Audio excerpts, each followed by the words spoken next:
Ngayon, pupunta tayo sa puno ng malunggay. Kasi mamimitas tayo.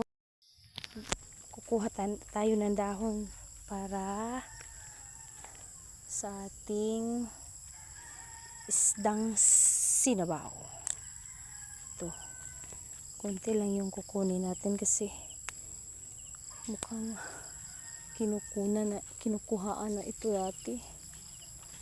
Ayan. Ito. Masarap kasi itong malunggay. Masustansya. Tayo ng isa. Tabi-tabi po. Ayan. Kawawa naman yung mga malunggay. Laging kinukuhaan kaya hindi na dumadami. Ito naman yung talong. Yung talong ko hindi pa siya masyadong malaki, yung maliit pa.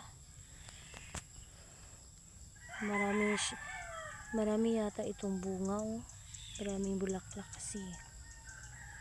Yan.